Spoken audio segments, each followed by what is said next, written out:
Ce journal vous est offert par CET Congo, Société d'ingénierie civile.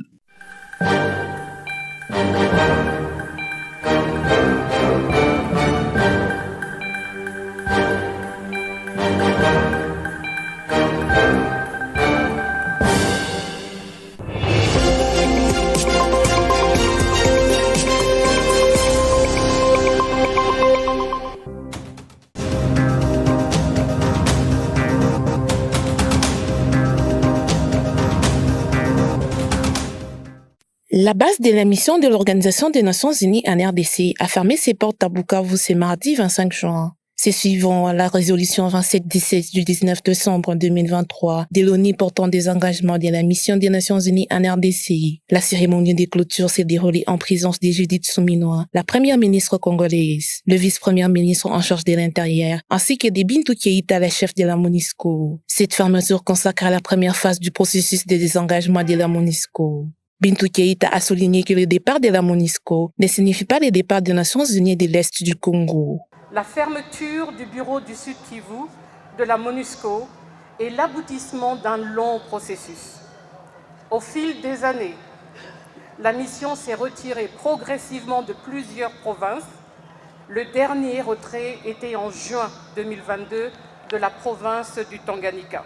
Avec le départ de la mission du Sud Kivu, le gouvernement assume ses fonctions régaliennes pleinement, en particulier celles relatives à la protection des civils et à la restauration de son autorité. Je tiens à rappeler que le départ de la MONUSCO du Sud Kivu ne signifie absolument pas un départ des Nations Unies. Les agences Fonds et Programmes vont poursuivre leur travail au profit de la population congolaise selon leurs mandats respectifs. Le vice-premier ministre Jacques Chabani a déclaré que la RDC est prête à jouer son rôle régalien. Suivant la résolution 2717 du 19 décembre 2023 du Conseil de sécurité, nous consacrons la fin de la mission onusienne dans la province du Sud Kivu. C'est l'occasion pour moi de souligner que le retrait de la MONUSCO au Sud Kivu a été réalisé dans les délais impartis. Il y a donc lieu de remercier toutes les parties prenantes dont la contribution aura permis pareil résultat.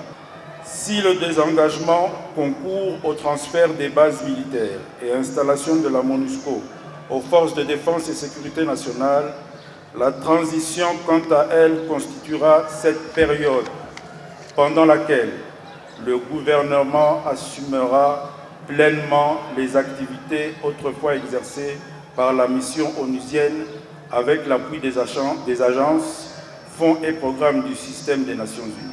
La mission des Nations Unies est présentée en RDC depuis 1999 pour beaucoup d'analystes et d'observateurs. Cette mission est d'échec. À plusieurs reprises, des Congolais ont manifesté contre sa présence, lui reprochant son inaction contre les groupes armés, particulièrement les M23.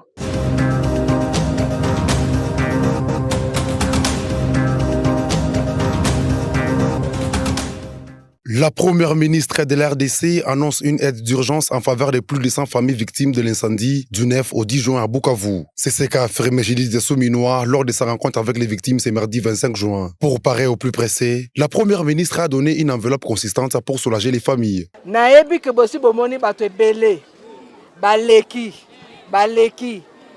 Je sais que plusieurs sont passés vous voir. Mais votre situation ne change pas. Il fallait que je vienne moi-même voir la situation. Quand je rentrerai à Kinshasa, une aide vous sera parvenue. Mais avant que je n'y rentre, je vous ai apporté quelque chose, mais il doit être distribué dans l'ordre. Mais, ordre.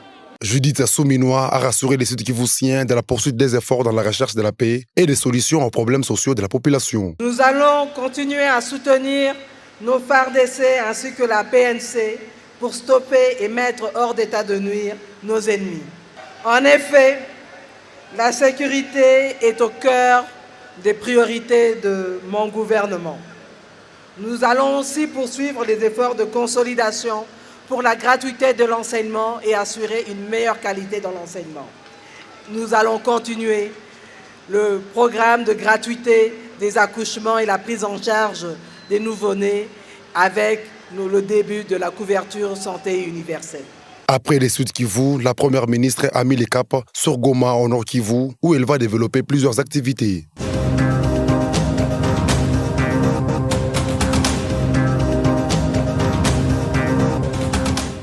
« 160 déplacés de guerre souffrant des pathologies telles que les goitres, la prostate, la hernie, de maladies gynécologiques ainsi que pédiatriques ont été soignés lors de la campagne médicale qui ouvre ses portes le 15 juin et qui se clôture 10 jours après organisation par Upright Africa à Goma au Nord Kivu. Ces hommes et femmes, dépourvus de toute cause de guerre, sont plus nombreux à vouloir se faire opérer, mais de moyens financiers ne les ont pas permis. Pour le docteur John Wood, médecin à Upright Africa, explique que cette campagne médicale est à son terme après s'être faite en faveur de décembre déplacés. Nous sommes Upright Africa, nous sommes une organisation médicale. Nous sommes à la fin de notre campagne médicale. Nous venons de faire autour de 200 interventions chirurgicales en faveur des déplacés. Donc nous avions fait ce type de pathologie en faveur des déplacés de guerre qui n'ont pas de possibilité pour se faire soigner. Et ce sont des pathologies graves mais qui étaient isolées dans la communauté. Alors on a profité de leur présence dans les cas. Priska Luanda Kalama, conseillère principale du gouverneur du Nord Kivu en charge de la santé, ajoute qu'il y a beaucoup de problèmes qui présentent les déplacés, mais les moyens sont limités. Il y a encore beaucoup de problèmes qui présentent les déplacés. Et nous pensons que les temps qui sont ici et qu'il y a des gens de bonne volonté qui peuvent aider, ça peut toujours les soulager. Il était en mesure d'aller jusqu'à 500 interventions parce que les cas sont légion dans les camps des déplacés, mais il n'a pas eu assez de moyens pour le faire. Ce que nous avons fait au niveau du gouvernement provincial, c'était un appui logistique. Et aussi cet hôpital de Kéchero que nous remercions aussi en passant parce que n'eût été ces cadres, c'était difficile que ces patients puissent être soignés. À ce stade joue le docteur John Wood, médecin Upright, que ces organisations est en train de s'autofinancer et il demande l'appui du gouvernement et d'autres personnes de bonne volonté. Ce stade ici, Upright Africa est en train de financer cette activité, mais nous sommes en train de demander au gouvernement et à d'autres partenaires de nous appuyer pour que d'ici octobre, nous puissions étendre cette campagne. L'occasion pour le gouvernement provincial de lancer un sauce aux hommes de bonne volonté pour appuyer cette campagne médicale qui sera organisée encore au mois d'octobre prochain.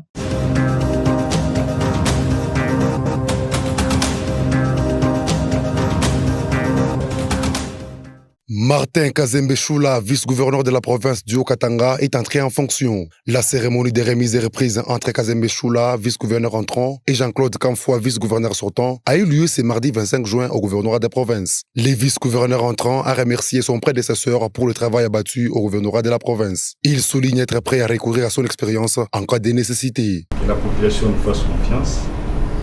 Je souhaite bonne chance à mon grand frère et aîné que je venais de succéder. À tout moment, je n'hésiterai jamais de vous contacter parce que la vie nous apprenons du jour au jour. Dans son message de revoir, le vice-gouverneur honoraire Jean-Claude Kamfoua a déclaré sa disponibilité de servir autrement la province du Haut-Katanga. De rendre les hommages le plus déférent à son Excellence, Monsieur le Président de la République, Félix Antoine Tshisekedi Tshilombo, pour vous avoir investi en tant que vice-gouverneur de la province du Haut-Katanga. Également, j'en profite pour vous féliciter le vice-premier ministre de l'Intérieur, qui a aussi vous en notifié de ces faits. Je vous présente mes très sincères félicitations pour ces fonctions très lourdes que vous venez de prendre. Cette cérémonie s'est clôturée par la visite des différents bureaux de la résidence officielle et des charrois automobiles mises à sa disposition.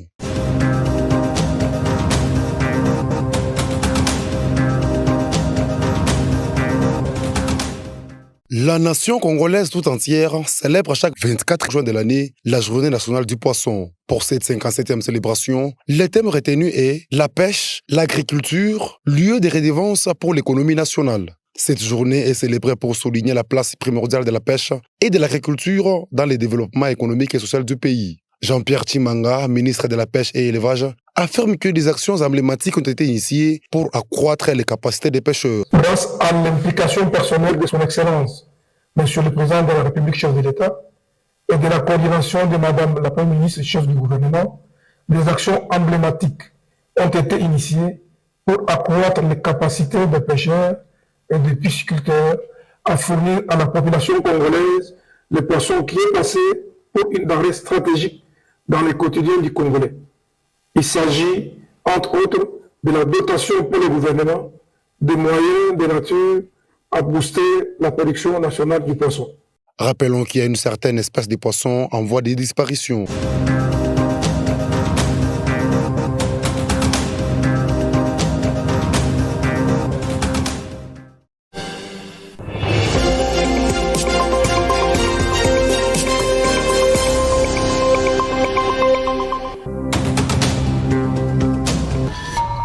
Ce journal vous est offert par 7 Congo, Société d'ingénierie civile.